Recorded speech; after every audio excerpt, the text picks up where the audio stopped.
we're looking at liquidity, right? We talk about exit liquidity. A lot of people are simply giving money back to the market, essentially buying late, buying off of hype.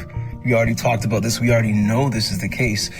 Typically speaking, when it's time to buy, most people are not ready to buy. They're not accustomed to the feeling of danger of being kind of the odd one out in a way, because the majority of people are ready to buy when the people who've accumulated the most are ready to sell.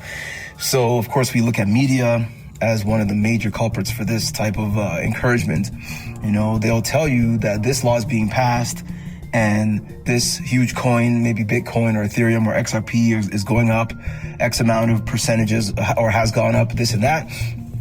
But then they're not going to actually tell you that, hey, you may want to consider accumulating deep in assets or some, real world assets or some other privacy blockchain assets or, things like that. Stable coins, how to put them in these vaults or how to lock them, provide liquidity. Just the word liquidity alone. How many times have you heard liquidity on the news? I don't watch the news necessarily, but how many times have you heard it? It's probably very few, if any. And this is one of the major ways that people make money. Somebody has to provide liquidity when you make an exchange from one asset to another. So, there's yield to be made in those types of environments, percentages of transaction fees and this and that. So yeah, that's a beautiful thing about decentralized finance or DeFi, is the ability to put your assets, to pair them together in a vault or some type of pool. For example, let's just say it's Ethereum and USDC, right? So anybody who's trading between Ethereum and USDC, well, as long as you've provided some type of liquidity, 50-50 balance of these two assets, you'll be a recipient of a percentage, equivalent to your weight in that pool. So, that's like passive income in a way, right? So this is exactly why Ethereum is so powerful. And this is exactly why right now we're going to be talking about acquisition liquidity, okay? Again, we hear the words liquidity and exit together, but when we look at acquisition liquidity, it's a different story. So now let's go back a little bit and let's talk about something like tokenomics or token economics, right? This is one of those things where people get excited about these tokens in some cases because, they're deflationary or there's a limited supply based on this and there's a burn. Every transaction, there's a burn. I know some people may not be familiar with these concepts, but that's why you stick around, stick with us, hit the link in bio because I want to meet with you guys. Let's have a one-on-one, join the community as well. Sign up because this is how you get ahead of the rest of the market. You might be seeing the markets pumping and you might be FOMOing, fearing the idea of missing out on this amazing opportunity. Well, there are always retraces. So whether we're going down, there's a retrace where the market will go up, at least to some point. If we're going up, there's a retrace where the market is going to go down. So in this moment right now, as I record this, we are pumping. The market is pumping. But we're going to be facing a retrace any day now, any week now, for several days or for several weeks before we resume the stronger uptrend, if that's in fact, what's going to happen. So the idea of Ethereum, let's look at Ethereum very, very closely, and more specifically Ethereum now, and other tokens like it. So you have this asset that is used to pay for transaction fees or gas fees. So essentially, if you want to use the Ethereum network, whether it be for trading or for accumulating something or for playing a game, you name it, fill in the blanks with anything you want to do on the Ethereum network, collect NFTs, create NFTs, you name it, you must pay Ethereum as the fee to do it. So just like you would pay in your currency to get on the bus or a plane, or you pay tax or what, with your currency, you have to transact with Ethereum. And Ethereum is an inflationary token or coin. Okay, so what it does is every block, essentially more Ethereum is created, okay? Little bits of Ethereum are created all the time, essentially. And I say little bits compared to the grand scheme of the total supply of Ethereum. If Ethereum is technically infinite, however, with one of the more recent updates over the past couple of years to the network, and of course these go through voting protocols, right? And we'll get into the voting idea a little bit later, because it's also part of this acquisition liquidity idea. So when this token inflates, it potentially lowers the cost of the asset. If nobody else is buying and there's more and more and more of this token being created, or this coin being created, then in some way the price of each coin is going to go down. The beautiful thing about that is, if you're interested in accumulating Ethereum, the more this thing inflates is the easier it is for the price to stay more suppressed. Okay, the price will not increase dramatically because it's constantly being inflated. Inflation can have many detrimental effects on our lives, on the strength of our assets, our holdings.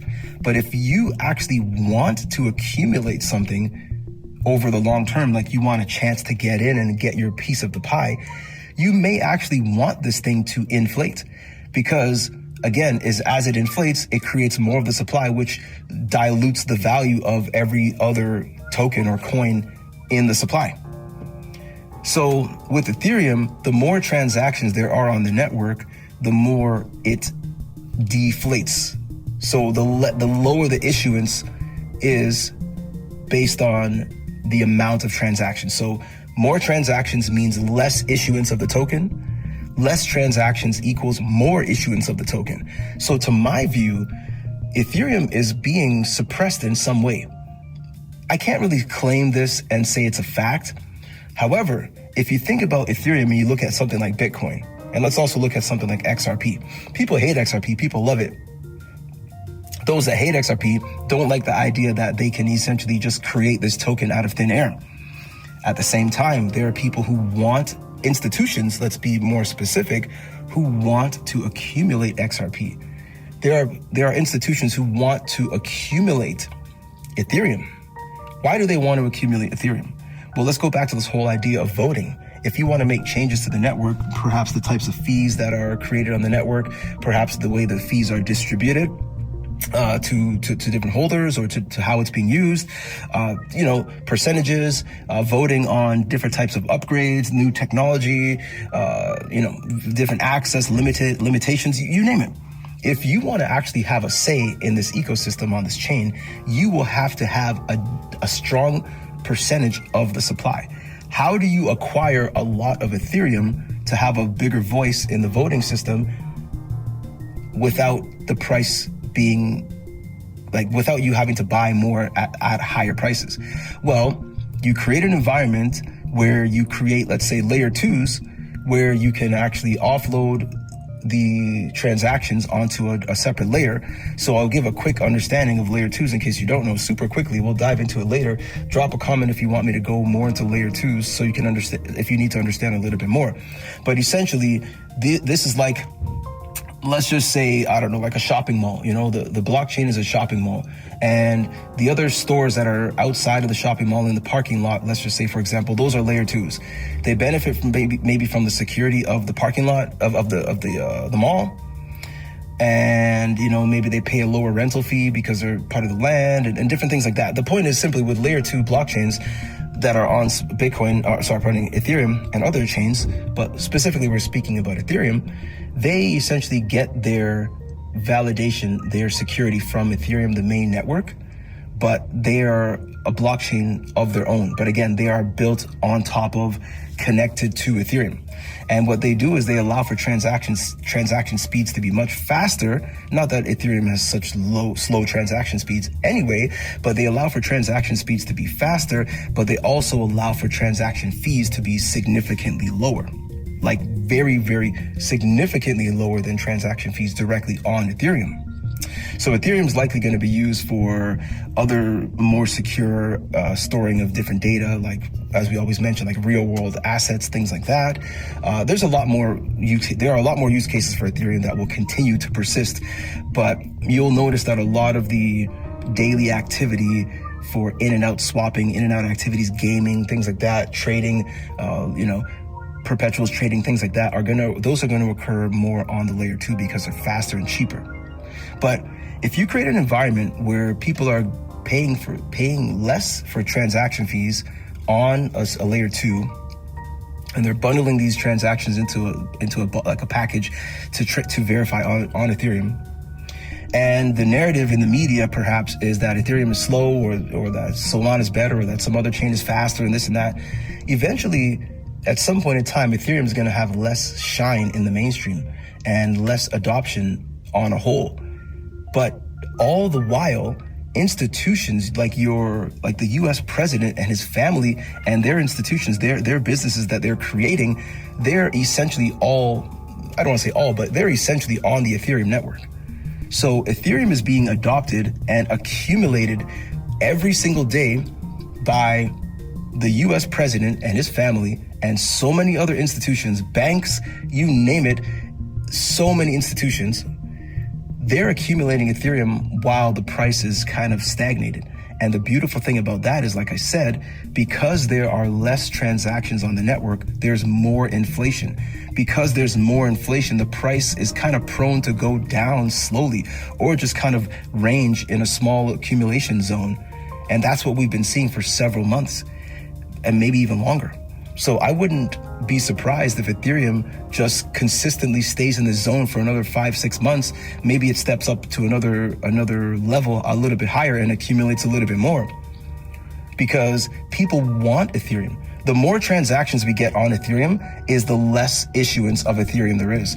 The less issuance of Ethereum there is will likely lead to a higher price. If you want to accumulate Ethereum, as in you want to be part of this acquisition liquidity, do you want to accumulate Ethereum when everybody's hyped about it and there are people transacting on it, pushing the price up? Or do you want to accumulate when people are less aware, less interested, and there are less transactions and the price is likely lower? I know what the answer is. Share your comments. Become acquisition liquidity. Understand, you look at something like Curve Network or Curve Finance and some other protocols like that. They have token unlocks. A lot of times there are token unlocks and people think, oh, they're just diluting the supply and they're doing this because they want to blah. No.